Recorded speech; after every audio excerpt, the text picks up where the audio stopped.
So basically in today's lecture, we are going to study about the incremental, iterative, and the agile model, right? So these three models we are going to study, and on the basis of which we are going to analyze which type of project should we have for a specific model and what are the advantages and disadvantages of these models. So taking the first one as the iterative model is taken up with the name that is iteration. So as the name suggests, iteration means the loop,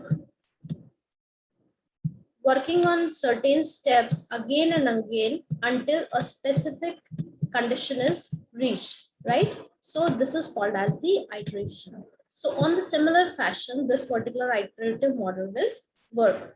Iterative process starts with a simple implementation of a subset of software requirements and iteratively enhances the evolving versions until the full system is implemented, right? That means in this, the project is taken up and simple implementations are done in a specific phase one, and then this is being enhanced iteratively until we have the final version evolved and the full system is implemented, right? At each iteration, design modifications are made and new functional capabilities are added. So in the first phase, the basic implementations are done, and in the next iterations, the basic implementations are enhanced by adding certain features. The basic idea behind this method is to develop a system through repeated cycles, that is the iteration, that is iterative, and in smaller portions at a time, that is incremental. So two things are working on, that is iterative and incremental. Iteration is the repeated cycles and incremental means in small portions, the implementation is being done. This process may be described as an evolutionary acquisition or incremental build approach. So there's a little bit difference between the incremental approach we are going to use in the next model. So this is the graphical format or the graphical representation how the iterative model works.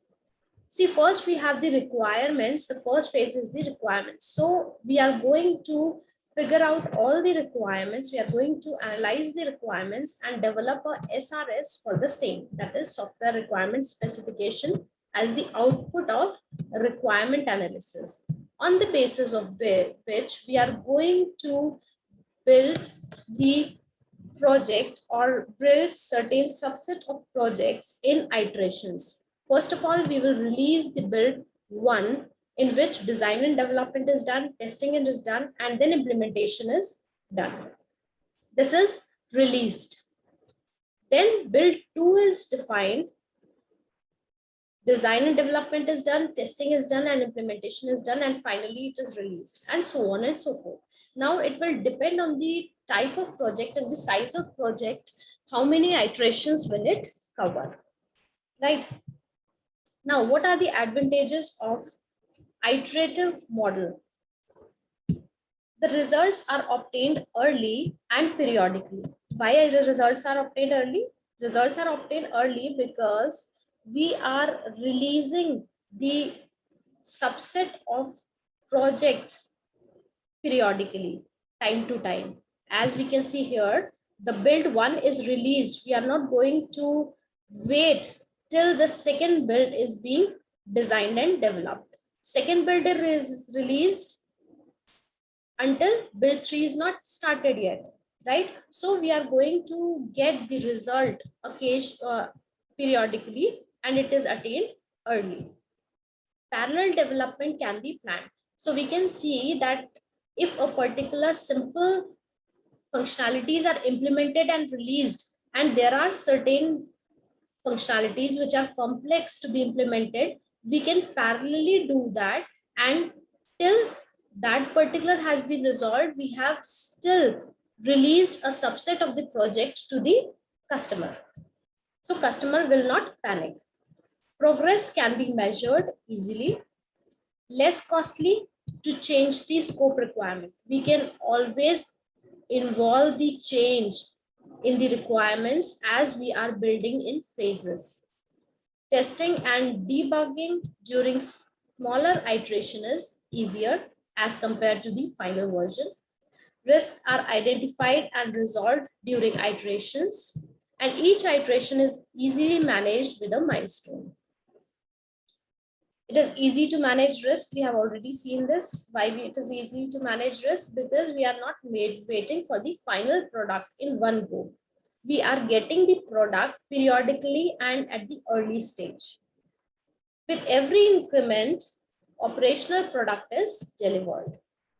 Issue, challenges, and risks identified from each increment can be utilized, applied to the next increment. So these are certain advantages of iterative model. Next one is the disadvantages of iterative model. Now, when we say the disadvantages of iterative model, what we say, more resources may be required. When we are working parallelly on the project with certain subsets, we can require or we may require more of resources, right? That is a disadvantage. Although cost of change is lesser, but it is not very suitable for changing requirements. The changes in the requirements can be adapted and it can cost less. But if the changes are moderately, if the requirements are moderately changing, we can adapt it, but highly changing requirements cannot be adapted in this particular requirement because we have or we are implementing or we are releasing the subset or operational product time to time basis. More management attention is required. Management involvement is required more to it. System architects or design issues may arise because not all requirements are gathered in the beginning of the entire life cycle. Now, in this, we all know that until and unless we get the SRS, we are unable to define a proper design, right? So if the requirements are not defined or gathered at one go or with minimum changes, the design can be hampered. Defining increments may require a definition of complete system. That means we have to define the increments and that will require the definition of complete system. It is not suitable for smaller projects. Obviously, if you have a large project, large scale project, only then you are suitable for the iterative model. End of project may not be known, which is a risk. Final product is unknown and that can be termed to be as a risk. So next one is incremental model. Now, what is incremental model? Incremental development is a development approach that slices the product into fully working slices that are increments. Each new increment builds on top of existing released functionality. Now, you must be thinking that this is like little bit similar to the iterative model, but no, this is different from iterative model because in incremental development, what we are doing, we are releasing the product, releasing the subset of a product in operational form, but in smaller subsets.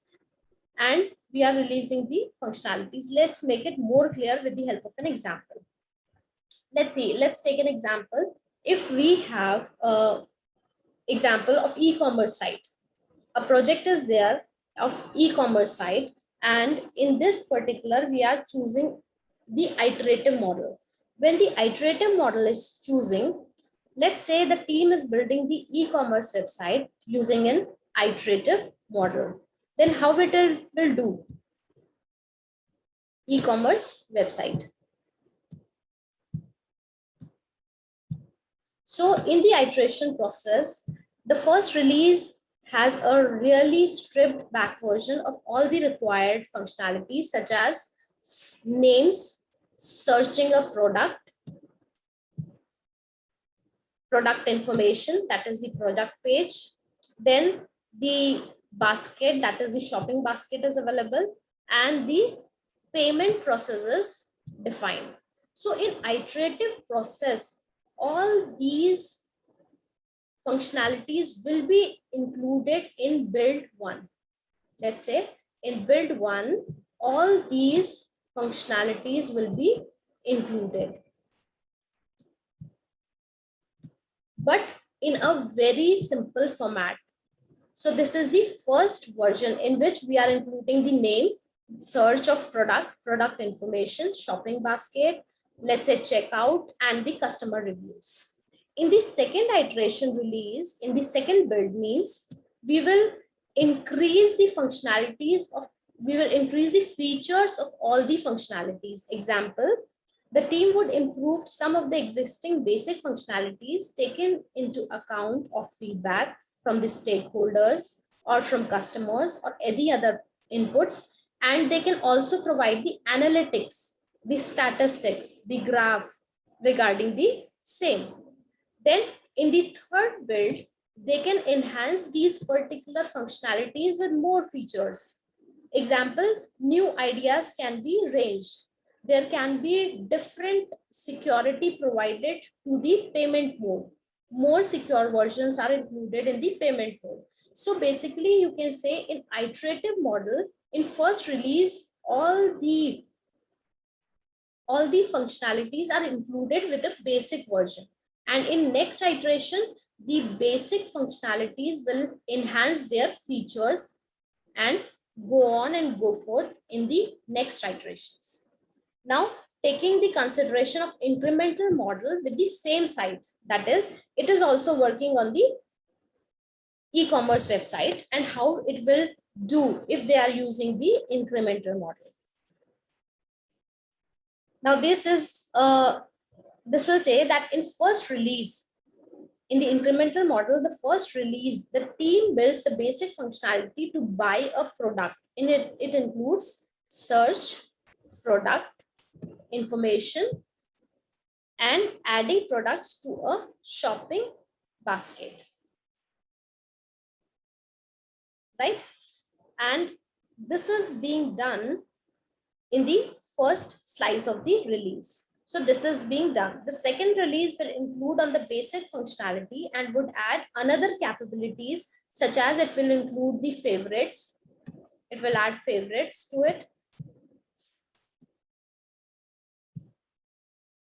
It will add new option, that is customer review. Then in next release, third release, it can add the other versions, such as of different products are added to the form. So in this way, the iteration process is working in this form, while the incremental is working in this form. So this is the difference between the two. Next one is the agile. Now, agile is the latest approach or latest model, process model, which is being used. Agile model believes that every project needs to be handled differently. That means they are not considering every project in the same way. The existing methods need to be tailored to best suit the project requirements. We need to analyze which project requires or tailors which existing methods. In Agile, the tasks are divided into time boxes, that means small time frames, to deliver specific features for a release. Iterative approach is taken and working software is built, delivered after each iteration. Each build is incremental in terms of features. So basically here we are using both the iteration plus the increment model. The final build will hold all the features required by the customer. Now, this is the agile model. It is also working in iterations and in incremental form. So both the properties of iteration model and the incremental model are involved, and this is working in the same way. So next thing, the best part is the task is divided into small time boxes or small time frames, which is being defined as, let's say, this is the process, this is the graphical form of the agile model. This is the iteration one, the complete phases are taken care. Next, after 2-3 months, we have the next iteration of the same, and after 2-3 months, next iteration. So we are going to work in iteration and incremental model both. Now, agile model have 4 principles. What are these 4 principles? We will see. The 4 principles are, first is individuals and interaction. That means self-organization and motivation are important, as are interactions like co-location and pair programming. That means whenever and wherever and however it is needed, pair programming should be encouraged and co-location is done. Next, working software. Demo working software is considered the best means of communication with the customer to understand their requirements instead of just depending on documentation. See, customer is not always aware of all of his requirements. So you have to bring out or take out the requirements from the customer with the interactive sessions. We are going to study further that we can have different sessions with the customers like questionnaires, surveys, interviews, to pull out the requirements which actually the customer cannot state in a proper form. So the demo working software is considered to be the best means of communication, so that the customer can easily find out that what requirements are missing. Third point, we have the principle as customer collaboration. Rigorous interaction is being done between the customer and the developer or the team. As the requirements cannot be gathered completely in the beginning of the project due to various factors, it is not necessary that all the requirements can be analyzed and defined in the beginning only. So that is why continuous customer interaction is very important to get proper product requirements, right?